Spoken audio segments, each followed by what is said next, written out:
cycle, we will be reading the book The Hate You Give by Angie Thomas. If you see that the author has used the letter U instead of Y or U, don't let the grammar Nazi in you stop you from reading this book because it's intentional. Look at the first four letters, T-H-U-G, Thug, inspired from the Thug Life tattoo of Tupac. It was only while reading the book that I understood the actual meaning of Thug Life. The book is based around, it is a fictional book, it is based around the story of a black American teenager, Star, who is the only witness to the murder of her innocent best friend by a police officer.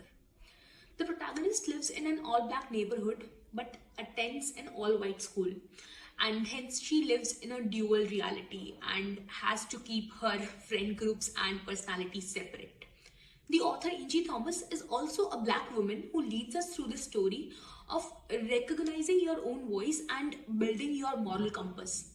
It addresses the loss of a best friend, the power of one's own voice, systemic racism, friendships, both supportive and toxic kind. Now, this is not the mean girls kind of toxicity. It is a very personal and ingrained kind of toxicity. Now, as kids, all of us get that talk from parents to not accept candies from strangers and to never ever get into a stranger's Omni van, right? Along with this talk, black kids learn something else too. They learn how to behave in front of police officers. They are taught to always keep their hands visible, to not make any sudden movements, only speak when spoken to, and always obey the police officer, no questions asked. Not doing any of the above can cost you your life. If you are active on social media and following BLM hashtags, you know that countless black people have been shot because they seemed like they were a threat. They seemed like they had a gun on themselves, or they seemed like they were going to attack you. Now, some of you may be confused between All Lives Matter and Black Lives Matter. I invite you to read this powerful young adult political book, which would expand your perspective.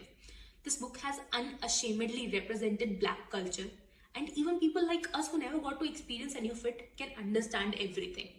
And the best thing about this book is the strong family and community foundation.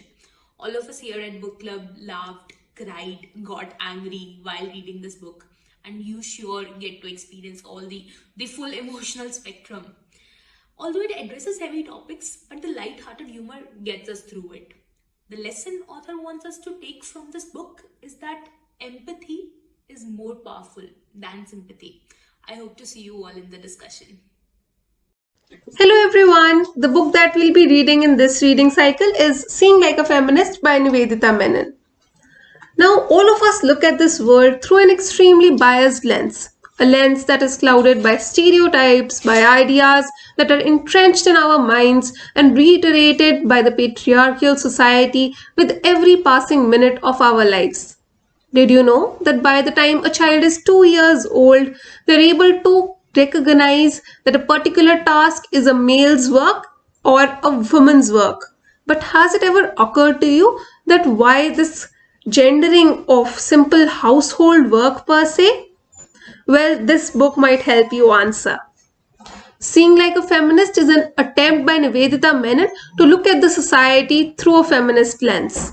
Menon unflinchingly presents the feminist side of the debate in this book.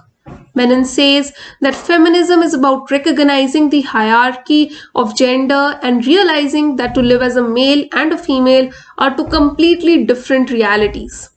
The book talks about family, marriage, body, desire, prostitution, everything that is left unanswered to us as kids. This book talks about how the unpaid domestic work is an important driving force for the economy, without which the economy would simply collapse. Menon talks about the legal framework, which more often than not just reinforces these ideas of a patriarchal social order. This book is a must-read for everyone. Being a feminist is about breaking the social order that dictates what men ought to do and what women ought to do. And being a feminist is about bringing this disorder. This book is an easy read and a good starting point to understand what happens in our society and why, but without the quote of the stereotypes this time, of course. So see you all in this reading cycle of Seeing Like a Feminist.